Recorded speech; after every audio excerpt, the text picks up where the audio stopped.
Microsoft Azure, you can, if you want to use Microsoft Azure, you just have to register your card here, and they will provide you the free subscription of at least 13,000 as a credit, and you can use most of the resources, which is a free trial. As long as you have 13,000 credit is not over, you can use this Azure. So it's a good way to learn. So this is the dashboard.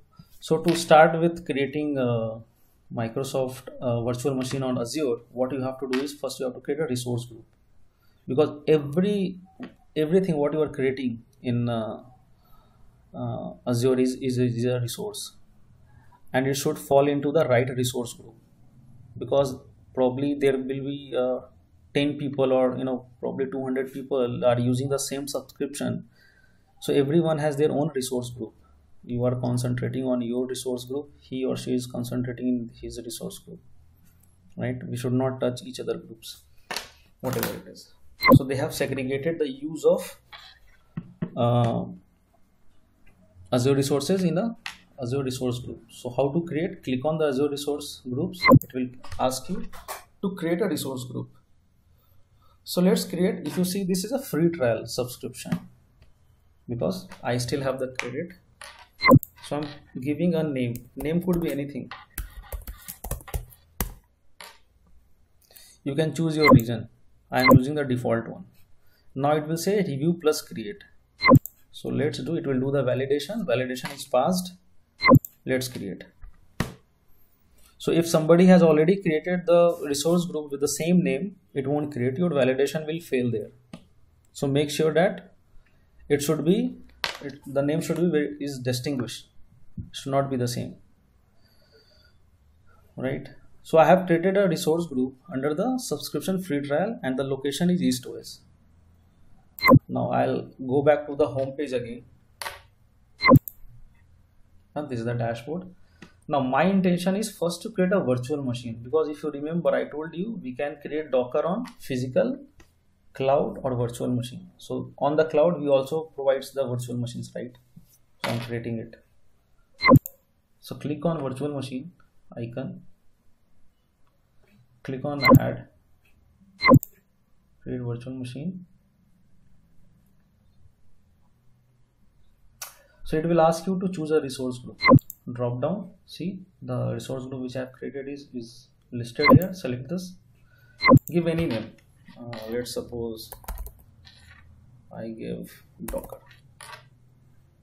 Location should be the same as the location of your resource group. It should not be different. So by default I am taking. Now image type, what should be your image? So I'm taking the default one, which is Ubuntu server 18.4, right? This is the least VM size, right, which is having 2 CPUs and 8 GB of memory, right? What is the authentication type? So now you can also use the authentication type as a the private keys to log into your respective server. If you are not comfortable, you can use password also. So I'm adding the username is Azure user. Then we'll talk about what is the password. Password should match the criteria.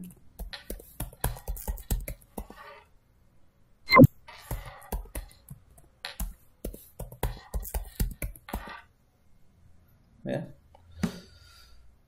Then we'll click on disks.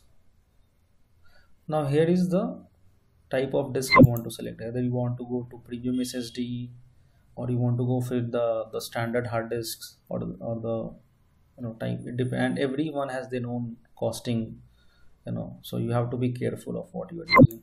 But currently I'm going with the default values, right? Because my focus is to install Docker, not to we'll talk about more in details when we'll actually jump to Azure.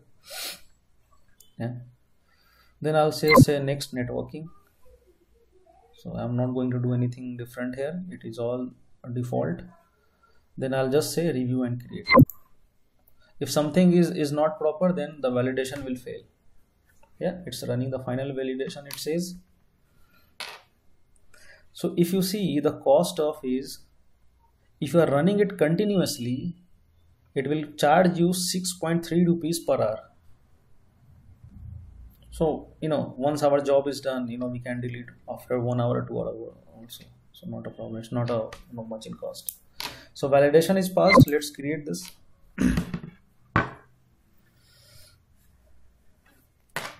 So if you see this notification, it is submitting the deployment.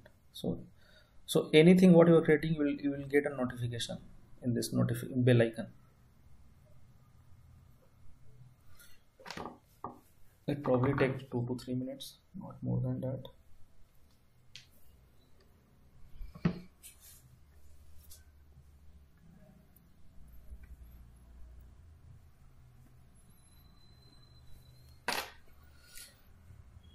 So what it does is, it will create some network group, it will create a Docker IP, it's a public IP, it will create a virtual network. So when you are creating a virtual machine, on top of that, it is automatically create the different resources also, like IP, network groups, virtual network, and deployment is succeeded. So if I go to home and if I click on my resource groups, I'll see this growing tech as my resource group, and if I click here,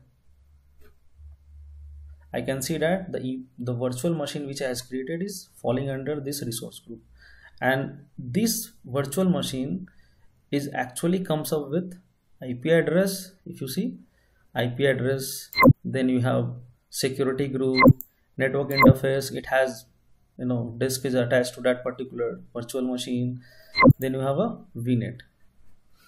And if I click on this virtual machine,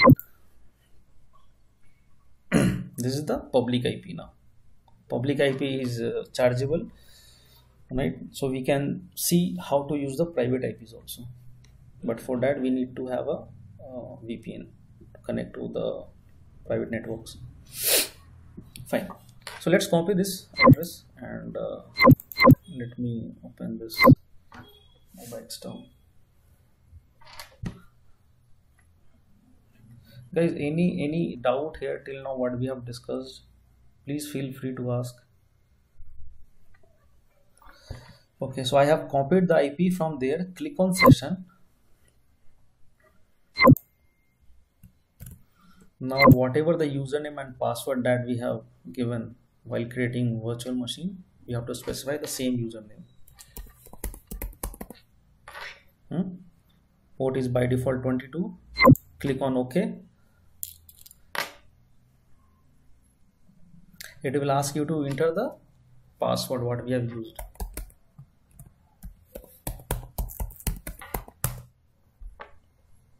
Do you want to save the password? Yes. I don't want to enter again and again, so let's say yes. Okay, so now what I have done so far, I have logged into the Azure, I have created a VM and I have connected to the same VM now. And now my intention is to install Docker on this virtual machine. All right, let me check. Okay, who am I? Okay, I'm the non-root user.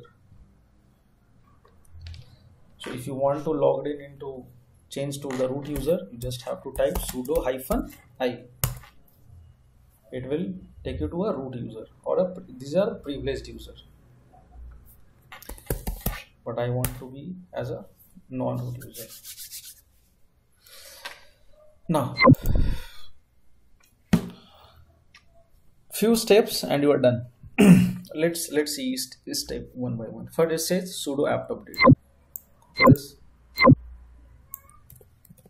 Since why sudo? Because we are non-root user, so we are just updating the packages. If you are not updating the packages, then your installation might fail. Yes.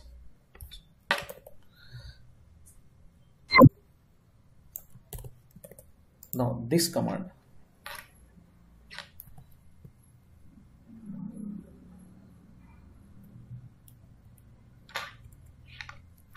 okay, so this command is basically allows you to install the packages over HTTPS, right? So just simply run this command. It will ask you to For the confirmation,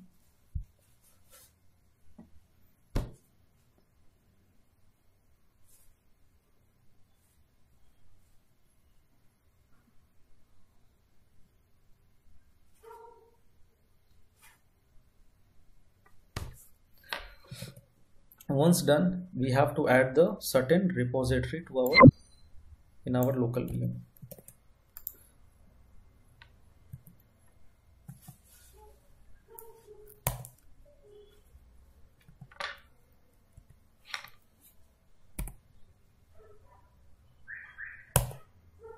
Yeah, so the repository is added.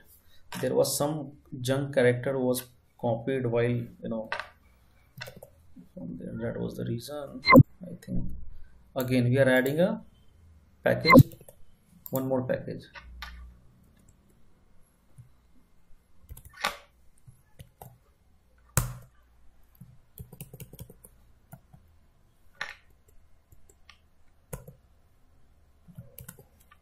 Again, it has some junk character. Let me copy, open the notepad. Okay, this was the guy. So in DevOps, you have to have your perfect troubleshooting skill. Let me clear the screen.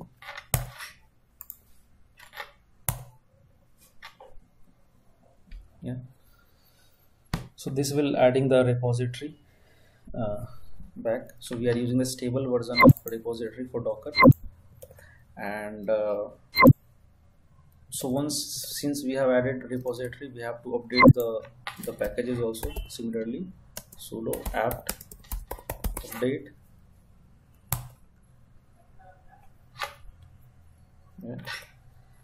And then the last is the final is installing the Docker. This is command to install the Docker. So let's run this. Asking for confirmation, say yes.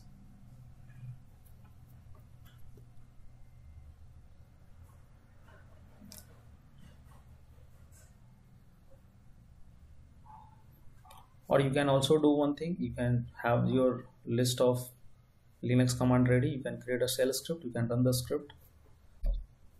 It will it will install the Docker in one go. You don't have to copy. No.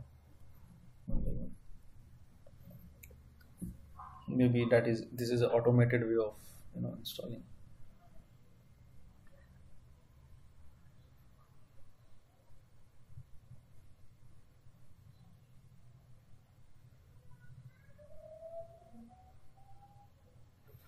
Yeah. So how to confirm whether Docker is installed or not? So again, if I go back here, if you see this container engine, this is what we have done. We have installed a container engine, which is nothing but Docker on our operating system or on our infrastructure. Our infrastructure is coming from cloud provider. Yeah. Go back. Now, whatever we have done, how do we confirm that whether is Docker installed is running or not? We'll see whether the Docker daemon is running or not. What is this daemon?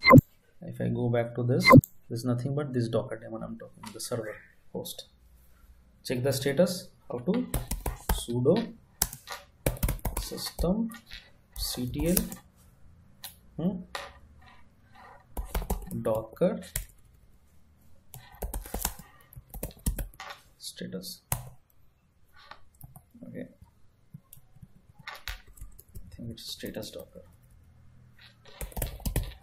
Status Docker. Yeah, see, it's active and running. Now, since we have installed on Ubuntu, by default when you install Docker on Ubuntu, you'll find that Docker daemon is already started. But when you perform the same activity on RHEL, you won't find by default Docker daemon running. You have to manually go and start. So what is the command? Same. Instead of status, you just remove the status and change it to start, or from status change it to stop the daemon. or you can insert a restart also to restart the entire Docker daemon. So this is what we have done. This part, this second one. Our daemon is active and it is running. It's in green color, right? Now, so if you see, to run any Docker image, Docker related command, I have to add sudo. I want to run it without sudo because I am a non-root privileged. But I want to remove this sudo every time because this is something irritating. I cannot continue for longer period typing sudo every time. So how to exclude this sudo? That's very easy. You just have to run this command. It means that I am adding the username Azure user to the Docker group.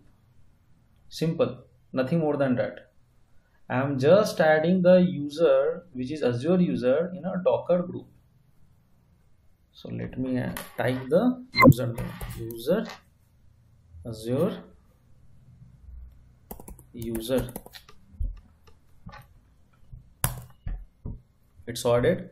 Now to take it reflect, what you have to do? We have to exit and then we have to come back again. I am exited. Let's log in again.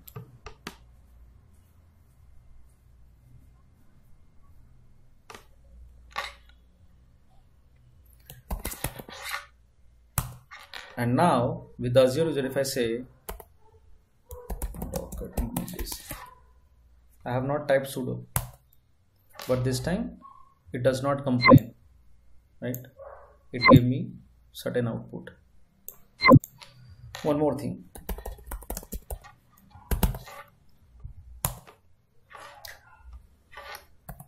My bad.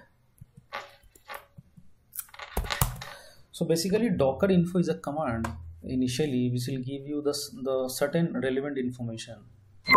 When you type Docker info, after your daemon is running, if you type Docker daemon, it will give you the complete list of what exactly what version of Docker is running, stuff like that. So the important point to note here is when you run this Docker info is currently 0 containers. Yes, there is no container running because we have not created. Running is 0, paused is stopped is image. We don't have created any Docker images, so it is 0. What version we are currently using of Docker daemon is 19. I told you, right? We have the Docker storage. What storage we are using? Overlay 2. This is the default storage for Docker to store the Docker images for caching. This is what we were discussing, right? The important point to note here is see this, whatever we have done, it must have certain location, right? So it is installed under var lib docker. So tomorrow, let's suppose if you have joined some organization and you're not sure where the actual Docker file and folder, you just run this Docker info. From Docker info, you just grab this info, right? So let me go to root user. If I navigate to this location, let's see, if something is there, var lib docker ls-l. So it has this files and folder architecture structure. So under this overlay to whatever the image what we are pulling or whatever image we are creating, it is getting stored into this, and whatever the containers we are creating, it is getting stored here, right? We can change the storage from overlay to image also. So instead of overlay to also, if the storage type is changed from overlay to image, so Docker images will be stored in this image folder. Volumes are basically used. We'll talk about Docker volumes in coming lectures. So it is used for sharing the data between the two different containers or from host machine to Docker containers. we used volume concept in Docker to share the data, right? So basically what I was telling is, when you run this important command,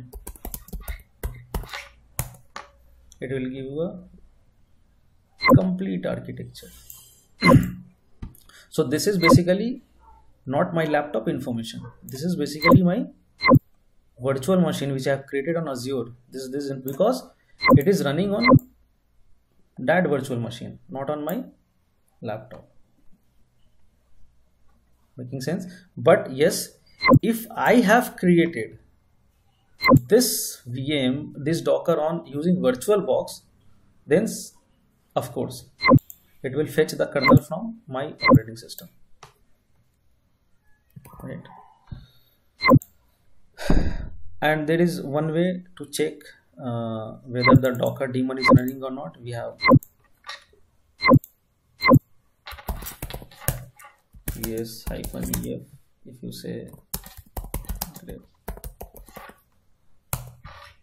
see, it is Docker D. Docker D is nothing but Docker daemon. It is running. This is also a quick way to check whether our daemon is running or not. ps-ef grep Docker.